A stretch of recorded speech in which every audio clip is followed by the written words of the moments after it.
Bom dia, primeiro ano, tudo bem com vocês? Hoje na aula a gente vai corrigir algumas questões e fazer uma revisão da avaliação que vocês fizeram na última semana. Então, o que vocês vão fazer hoje? Vocês vão pegar o caderno de vocês e escrever aula online 11, que é a aula de hoje, a data, e escrever que hoje a gente está fazendo a correção da avaliação. Depois disso, não precisa escrever mais nada, a não ser que você queira colocar um resumo sobre o que eu estou falando aqui na aula, mas não precisa fazer mais nada. Mas é importante que vocês façam isso daqui, escrevam a aula online 11 a data de hoje, o que foi trabalhado, para depois vocês não se perderem quando eu for também olhar os vistos de vocês no caderno, tá? Para saber que vocês realmente fizeram essa aula. Então, a aula de hoje tem 3 etapas. Primeiro, assistir o vídeo com a correção e com as explicações. Depois, revisar os slides que vão estar anexados junto com o link do vídeo. E por último, vocês vão marcar essa atividade como concluída no Classroom.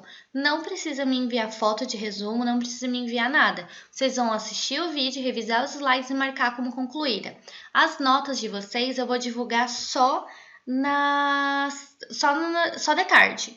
Então, vocês precisam assistir esse vídeo hoje, porque vocês ainda não sabem como vocês foram na avaliação, certo? E a recuperação eu vou postar na sexta-feira, no dia 12/6. Tá bom? Então, na sexta-feira, dia dos namorados, a recuperação de vocês estará disponível, tá bom? Agora, começando a correção. A primeira questão, ela falava sobre separação de misturas. Então, ele tinha essa mistura aqui, ó, que era com água e óleo, e ele queria saber qual dos métodos que estão aqui, eles eram mais eficientes para separar essa mistura aqui de água com óleo, certo? Então, se a gente pensar na água com óleo, são 2 líquidos, certo? Se eu passar esses 2 líquidos por uma peneira, eu vou conseguir fazer isso? Não, a gente não vai conseguir, porque como é líquido, nada vai ficar preso aqui na peneira. E, por exemplo, se a gente usar a separação magnética, se eu colocar um ímã aqui, eu vou conseguir puxar a água? Eu vou conseguir puxar o óleo? Não, a gente não vai conseguir porque nenhum dos dois ali são magnéticos, então a gente não vai conseguir separar assim. Agora, se a gente usar a decantação em funil de separação, que é este material aqui, a gente consegue. Por quê? Se vocês olharem nessa mistura aqui de água com óleo, vocês veem que a água e o óleo elas não se misturam, certo? Então, se eu colocar no funil de separação, vai ficar assim, ó. E em cima vai ficar o óleo e aqui embaixo vai ficar a água. Então, o que acontece aqui? A gente deixa um pouquinho paradinho e depois de um tempo a gente abre essa torneira que está aqui do lado e deixa escorrer toda a água. Quando escorrer toda a água e começar a escorrer o óleo, a gente fecha a torneira, assim a gente vai ter os dois separados. Então, a resposta aqui era essa aqui, ó. Para separar a água com óleo, a gente usa decantação em funil de separação, certo? Próxima pergunta também era sobre separação de misturas. Então, aqui ele está falando assim, qual dos métodos apresentados na imagem a seguir seria útil para separar uma mistura de água com acetona? Então, água com acetona, eu estou representando essa mistura aqui nessa imagem. Se a gente pegar água e acetona, juntar, a gente vai ter uma mistura homogênea, a gente não vai conseguir enxergar aonde está a água e aonde está a acetona. Então, dessa forma, a gente não consegue usar a decantação em funil de separação, porque os dois vão ser incolores, então eu não vou conseguir saber aonde está a água e aonde está a acetona, então a gente não pode usar esse daqui. Agora esse daqui, usando a filtração, se são 2 líquidos, se eu colocar aqui pelo filtro, alguma coisa vai ficar retida ali? Não, nada vai ficar retido. Essa parte aqui do funil que a gente usa um filtro, ele é útil quando a gente está separando alguma coisa que tenha um sólido, então água com areia. Se a gente colocar aqui, a gente consegue separar, porque a água vai ficar parada no filtro. Agora, a resposta correta era a terceira. Por que a terceira estava correta? Porque a gente coloca a mistura aqui embaixo, certo? Então, água com acetona. A gente vai aquecer essa mistura. Lembra de temperatura de ebulição, cada substância tem a sua. Então, a temperatura de ebulição da acetona é menor do que da água, então a acetona vai evaporar antes. Então, quando ela estiver evaporando, ela vai passar por aqui, por este tubo, e depois ela vai condensando desse lado aqui, ela vai voltando a ser líquido e vai se depositar aqui embaixo. No final, a gente vai ter a acetona aqui e a água aqui embaixo. Então, a resposta correta era a terceira, porque assim a gente ia conseguir separar eles, beleza? Próxima pergunta já não é mais sobre método de separação de misturas. Aqui ele está falando de número atômico. Então, vamos ver a pergunta aqui. O número atômico pode ser considerado a identidade de um elemento químico, pois cada elemento tem o seu número definido. Pois sua origem vem das características do seu átomo. Tendo isso em mente, o número atômico pode ser definido como. Então, aqui ele está afirmando já que o número atômico é uma característica muito importante do átomo, porque é ele que identifica aquele elemento químico, certo? Então, se vocês olharem a tabela periódica, cada elemento tem seu próprio número atômico, então por isso que é a identidade dele. Agora, o que vai ajudar a identificar o número atômico aqui? Quem que vai determinar qual vai ser esse número? São os elétrons, são os prótons ou são os nêutrons?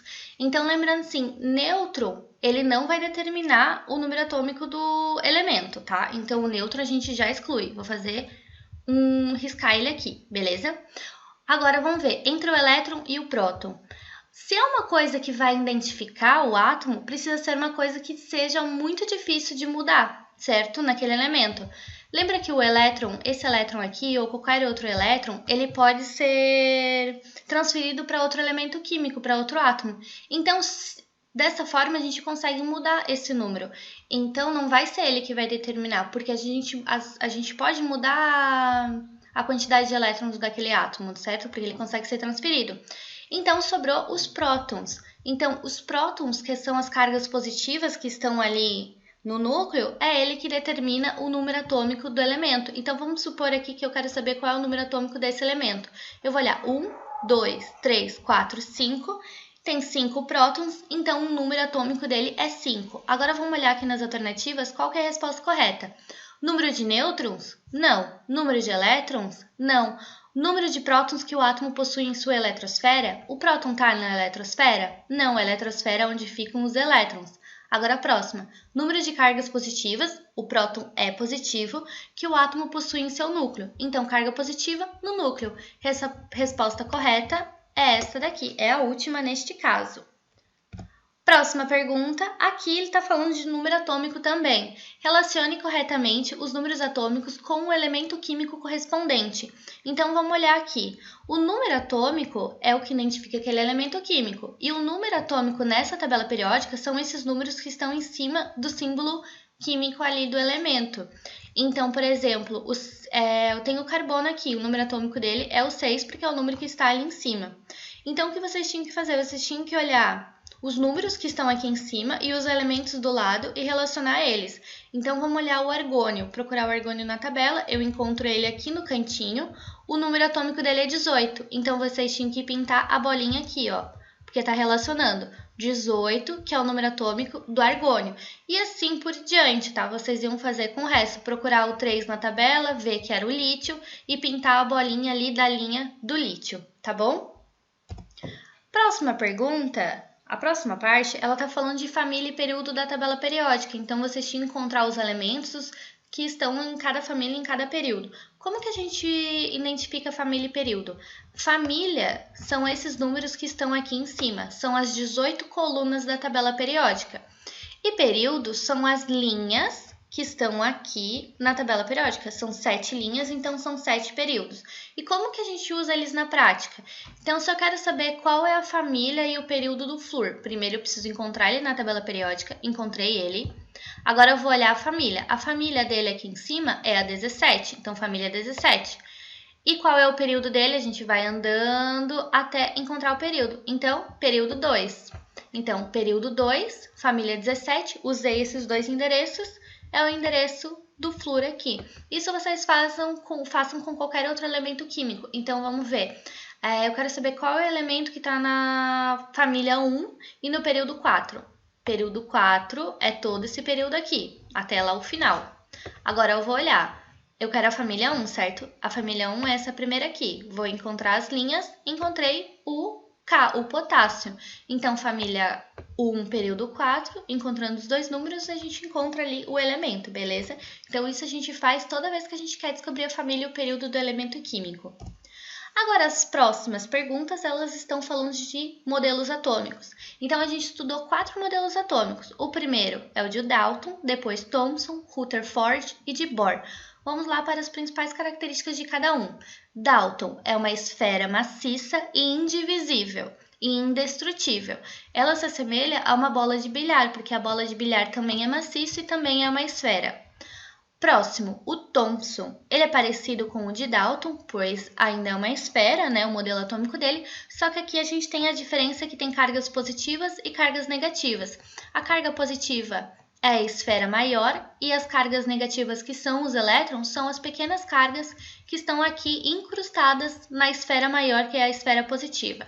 Ele diz agora que é divisível o átomo, então o único que diz que é indivisível é o Dalton. A partir de Thomson, todos os átomos, todos os modelos propõem que o átomo é divisível.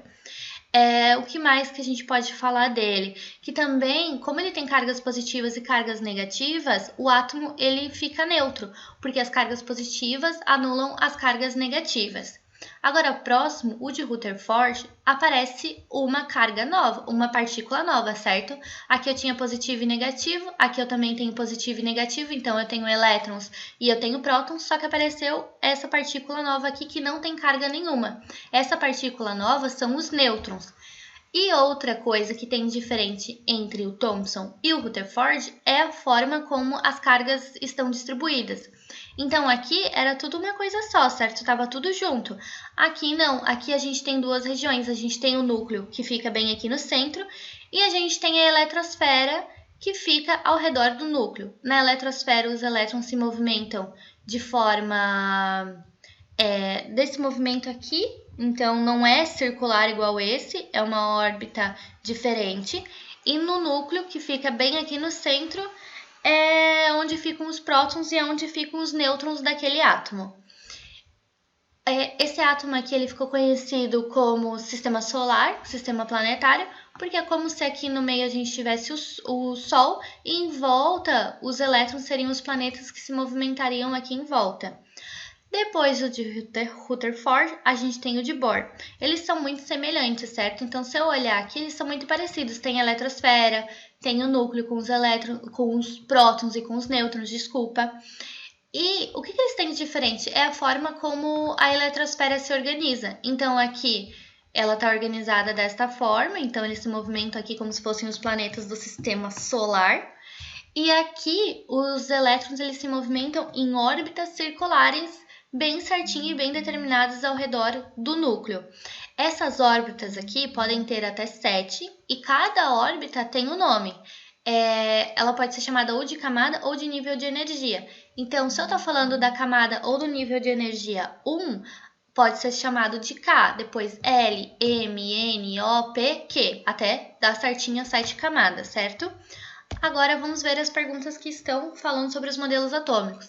A respeito das partículas que compõem o átomo, assinale a alternativa incorreta. Então vamos lá. Os prótons estão localizados no núcleo do átomo. Então vamos olhar aqui de volta. Os prótons estão no núcleo? Estão. Então essa aqui está certa, não pode assinalar. Os nêutrons são partículas que não possuem carga e estão localizados no núcleo. Vamos olhar. Os nêutrons são essas partículas que estão aqui no centro, então estão no núcleo e não possuem carga nenhuma. Então, essa alternativa está correta. Próxima. Os elétrons possuem carga elétrica positiva e estão localizados na eletrosfera. Vamos olhar, os elétrons realmente estão na eletrosfera, só que a carga dele é negativa. Então, essa alternativa aqui está incorreta. Vamos só olhar a última. Os elétrons estão localizados na eletrosfera e no modelo atômico de Bohr se movimentam em órbitas circulares. Vamos olhar aqui, modelo atômico de Bohr, elétrons estão na eletrosfera se movimentando em órbitas circulares. Então, essa alternativa estava correta. Então, a que precisava assinalar era essa daqui, porque está falando que os elétrons possuem carga positiva. Eles não são positivos, eles são negativos. Próxima parte do assunto é essa parte aqui que o átomo ou ele pode ser encontrado neutro ou ele pode ser encontrado na forma de um íon. Lembrando que o átomo tem duas partículas que possuem carga. Tem os prótons, que são positivos, e os elétrons, que são negativos. Dependendo das quantidades, ou a gente vai ter um átomo neutro ou a gente vai ter um íon. Essa palavrinha é nova para vocês. Íons são os átomos que possuem carga. Essa carga pode ser positiva ou pode ser negativa, mas isso a gente vai ver um pouquinho mais para frente. O que vocês precisam saber é que Para ser neutro, o número de elétrons e de prótons naquele átomo vai ser igual, porque a quantidade, os prótons vão anular as cargas negativas dos elétrons e vice-versa. E agora no íon, os números de elétrons e de prótons é diferente, então não tem um balanço certinho ali. Todas as cargas não vão estar sendo anuladas corretamente. Então aqui tem um exercício sobre isso. O átomo representado na imagem a seguir está neutro? Justifique. Vamos ver se ele pode estar neutro. Aqui na imagem, as vermelhinhas são os elétrons, então a gente tem 2 elétrons, e o azul aqui são os prótons. Então aqui eu tenho 3 prótons. Se eu tenho 2 elétrons, eu tenho 2 cargas negativas. Então eu vou tentar colocar aqui, 2 negativo. Se eu tenho 3 prótons, eu tenho 3 positivo. Se eu olhar isso daqui, eu vou conseguir fazer com que essa conta dê zero? Não vai dar zero. Se não vai dar zero, significa que ele não está neutro. Ele possui uma carga, ele é um íon.